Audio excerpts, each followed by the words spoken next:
Hi, my name is Pablo Montes. I am from Wisconsin. Yes, there are brown people up there. We exist. And I'm a master's student here at the University of Texas Austin, graduate student on cultural studies and education. And where are my people from? So my parents are from Guanajuato, Mexico. That's where they were born and raised. That's where that's where my people are. That's where my familial legacies lie, where my ancestors' wisdom is.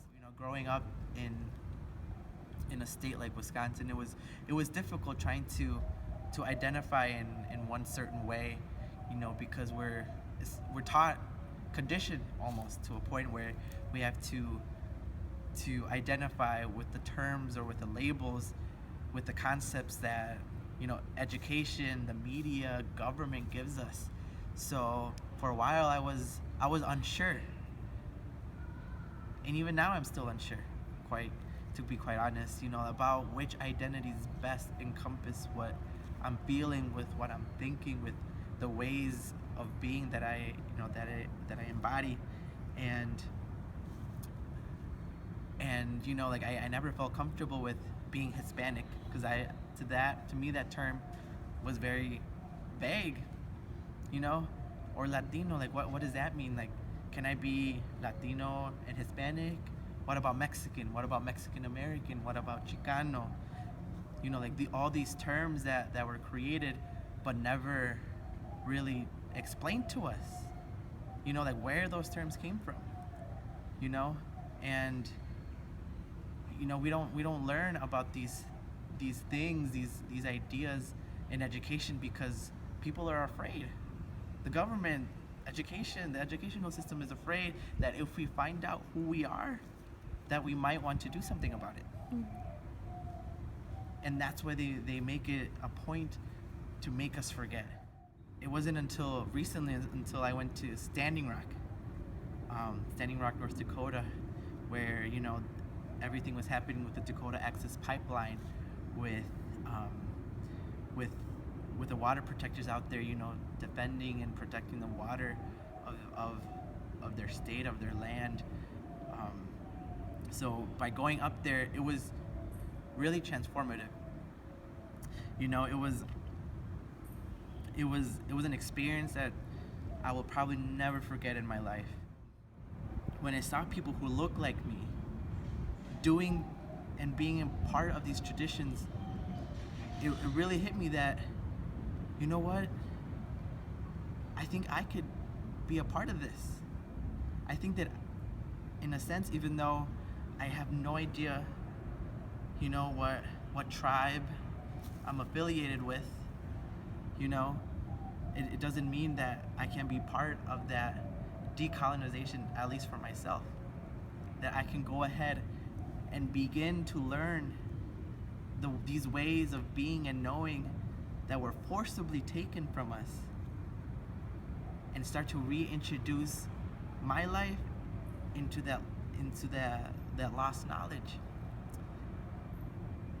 And in and of itself, that's how we begin to decolonize ourselves, because the feelings I was feeling when I was in high school was because I was so unsure, because I never had a platform or a space where I could ask those questions, because those questions weren't valid, because people didn't care about who you were. They cared about what you could produce. They cared about what you could give, right? And never about what you could do as a person to be a better human being. That trip out there really made me understand a lot of the ways in which, my parents and my grandparents and my grandparents' parents survived and instilled certain, ways of being that are hidden in some respects. Like the ways of life that our people had before are not completely lost. They're just coded in a certain way. And me now being privileged immensely with being at a institution such as Texas, I can begin to uncover what that looked like. Even though my parents don't know the terms colonization or capitalism or anything like that, the way that they survived teaches us more more than any university could ever teach us. But now the university has given me those tools to understand that survival, that knowledge of being able to survive through centuries of genocide, I can finally do that. Where I'm currently at is just reintroducing myself, because those memories, those ancestral memories are within me somewhere. But I just have to do the work. I have to put in the work to understand what that means, not only for myself, but for the 7 generations ahead of me. Because I want them to know that these practices are ours. And that's kind of where I'm at. At the moment, is just putting in as much work as I can with the community to understand and to bring myself and hopefully my my kids back into these ways. My name's Yasmin Davila, and I identify as Chicana, but in its ambiguous type of form, so I don't really associate it with being from Mexico specifically. So I'm in NAIC, Native American Indigenous Collective. I work with the Indigenous community, and I also work with ULI, University Leadership Initiative, which advocates for immigrant rights. And PSC. I'm also a member of PSC Palestine Solidarity Committee. I'm a third year history and economics major. When I first got into NAIC, I started working in July, and I was doing the welcome program for freshmen, 4 Directions, and it was really stressful. It was just by myself. Nobody told me anything. I was not giving a budget. I had not gone to a 4 Directions event, so it was out of scratch, and I was really frustrated. I had no help. My advisor kind of was there, not there. So I kind of wanted to quit before the school year started. And then I met up with Serena, Christian, and Marlene. When I met Marlene, she kind of co-founded when NAIC kind of merged. And I guess her spirit, her optimism, it was really like, guerrera type of stuff. Like, she was in there to fight. And I really liked that. I needed that. But I think Marlene has been really helpful in like giving me that space to kind of claim back what it was taken away from me, and not feeling uncomfortable claiming back my indigenous roots and finding out more about my indigenous roots, rather than being like, oh no, I can't claim that because I'm this and that. So really with that, like one time she told me, she's like, don't let what a white man says about being indigenous like rule over how you identify. So I think NAIC has been really helpful in like me claiming back Chicana, actually wanting to be called a Chicana. I define community as always being there for one another, solidarity with one another. Um, yeah, I feel like I haven't really gotten that except in a few spaces, and the spaces that I actively seek. So PSC, ULI, NAIC, they're really tight knit. Not only because they're small, but because the struggle that they go through is a hard one. So they have to really be together. And yeah, like ULI, that I first encountered ULI, and most of them are undocumented, but they really had that community where if anyone like fell off, or they didn't have enough money to do something, like quickly they would get them on board and just helping out. That's what community was to me. ULI actively goes to the community and helps out. They do DACA clinics, which they recently stopped because of Trump, but it was really blurring those connections between like higher education and people, like, and in UT I feel like there's not much of a community. You definitely have to seek out those communities, I suppose, but it's really segregated. Like you're either this major, you're either that major, and within that major you have a community, but it's not a collective type of thing, so it's really divided. But the Indigenous community, again, they're really tight knit, and I think it goes. I think it's because a lot of people aren't recognized by the government, and some are, but it's like this collective fight that they're still resisting to this day, and they can't afford not to be together, fighting together, healing together, loving together, and just trying to bring those traditions, the little bits that they do have left. But yeah. So medicine to me would be treating each other like family. I know it sounds really, I don't know, it's a word, cliche, but love. I feel like that's very important. In this capitalist system, it's very individualistic. You definitely divide yourself, and like, this is mine, and like, with love, you like bridge those gaps. You definitely love one another by just being alive. And so the medicine in the community, I think it is that, just because I tie it up with family and how I grew up. And my mom has gone above and beyond trying to bring everyone. Most of my family is undocumented, but she has gone above and beyond to bring us together, and that's a medicine. And I myself, bringing in medicine, I would say by being quiet and really trying to absorb everything and being respectful. Definitely trying to know my space and the space that I do take up. And definitely not trying to go over someone just because I have an education, or thinking that I'm above everyone because I have an education, because I know education isn't everything. And a lot of people are super smart, but they don't get that chance to get a higher education. And even this higher education is really like, it was not made for me. I know that, but yet here I am.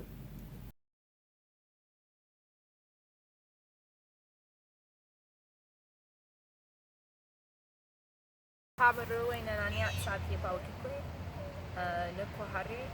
I'm not sure if I'm saying that correctly. Hi, my name's Andy, and I'm from the Comanche Nation. But my Comanche name is Pia Pawakikwe, which means one who looks for deep water. I'm currently a graduate student at the LBJ School in Policy, and I don't know of any other Indigenous students from at least North America in my classes, and I also don't know of any student who's a Muslim woman in my classes. So for me, I always definitely feel sensitive to who I am and sensitive to the stories that I'm carrying with me.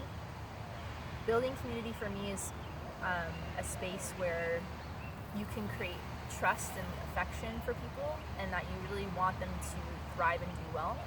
And it's also understanding people's names, who named them, and the stories behind their names, and bringing in people's families into the room. And I think being Indigenous, I'm very mindful of the fact that I carry a name that was given to me, and I know where my names come from, both my anglicized name and my Comanche name.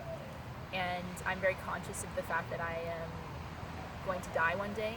I'm very conscious of the fact that I carry with me stories of people, and that I come from people, that I have my father's eyes, but I have my mother's cheekbones, and I just am very mindful of my body and spaces in general.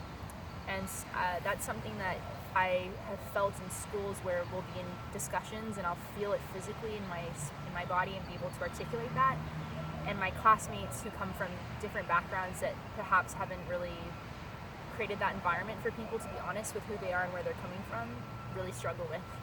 So me building community at UT Austin is a lot about looking and searching for people who can hear me and can authentically and genuinely appreciate me for all that I am, and not just choosing maybe just an idea that I have, but understanding that when they're friends with me, they're friends with my entire family, and they're friends with my entire heritage. And so I don't have a large community in graduate school, but the friends that I have here are very loving, and that makes the experience much more genuine and wonderful. So community to me means that there's a person or a group of people that genuinely care about my well-being. And I think when a common theme I've noticed in being Indigenous is that you come from a nation of people that just inherently care about you because your liberation is tied up with their liberation. And when you come across people from different tribes or different ethnic backgrounds globally, I've always felt this sisterhood of that understanding that community is essentially love. It's loving someone, it's wanting them to do well, it's wanting them to thrive, and it's wanting them to keep their integrity. Being Comanche for me has always been really interesting because I didn't grow up around other Comanches. My father was still a trauma surgeon, but when I was growing up, he was a trauma surgeon in the U.S. Army, and he's a West Point graduate. And I was sort of groomed for this world of military service from a very young age because of my personality. And when I rejected that, I went to Stanford instead. It was really interesting to be exposed to people who were Indigenous, who had grown up speaking their mother tongues and grown up in communities that were first and foremost a part of that nation. I always feel like being Comanche is a blessing because I come from a group of people who have always adopted and looked different than maybe stereotypically. So my grandmother is from Oklahoma, from Lawton, but a lot of her children are on a range of color spectrums. My cousins are Chinese Comanche. My husband is African Fulani, and there's just a lot of opportunities to self-identify and define what Comanche means to you. And I can only speak from my personal experience, but I'm really honored to be Comanche and be a part of that nation. Medicine to me means a solution to an emotional, physical, or spiritual dilemma. And in my mind, for me, my medicine has become Islam. The idea of praying 5 times a day, creating a culture and a habit of reorienting and recentering myself that's not attached to the world and the materials of this world has been really important.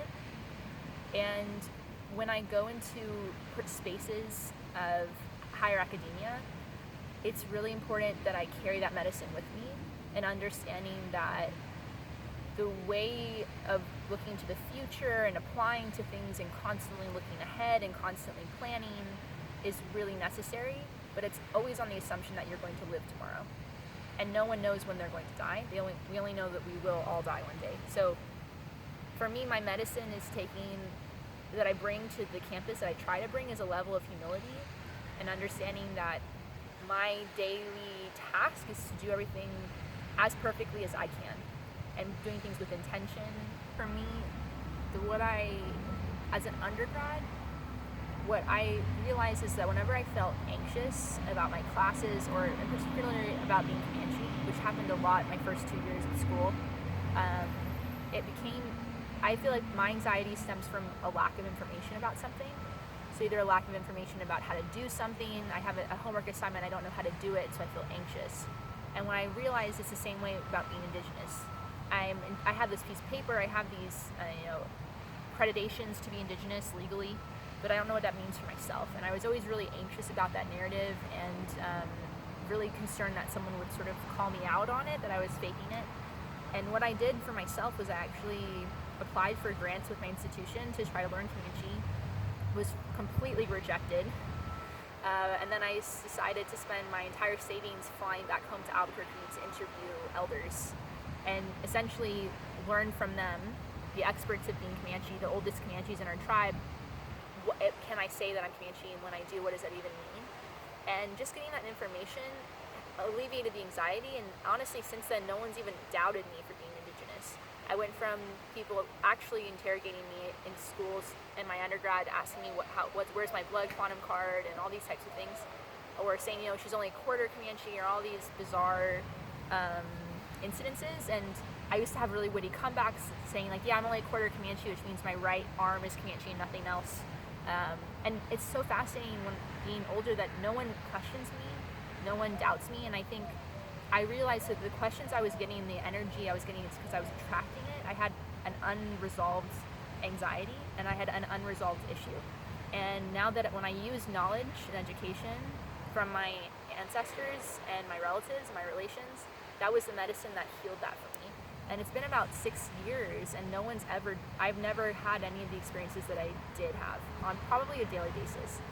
And so I think in undergrad, if you start to notice a theme of people people approaching you or challenging you on identities or challenging you on your beliefs, it's maybe because you're missing knowledge about it. And so taking that as an opportunity to really somehow educate, somehow get that information, that data, that can alleviate that anxiety. And I believe that you'll start to notice that it doesn't come up as much. And so I really wish that for students, that they can come to school not just to get the degree, but to complete the parts themselves that they are needing to be healed. Yeah, my advice to students who are coming into UT who may not have either federal recognition or the pieces of paper to justify that, or even if in my situation when I went to undergrad I had those documents but still didn't feel Native or Indigenous enough because I didn't grow up on a reservation or I didn't grow up in these very cliche, stereotypical narratives of indigeneity, is a life lesson that I really try to apply to any ethnic group. Is don't have recognize that the fear that you hold might be fear of injury, of someone judging you and then retaliating against you and, you know, asserting their narrative of who you are. And when you start to really break this down and I still have this even at powwows when I go into Indigenous spaces, because I appear white, my body just triggers automatically a reaction from people and an assumption that I cannot be a part of them. And for me, I realized that it's not actually that painful to have someone stereotype you in that way. And you can move past that just by being honest and saying, and at least in my situation, is by greeting people in Comanche or, you know, saying that I'm Comanche openly if you're white appearing.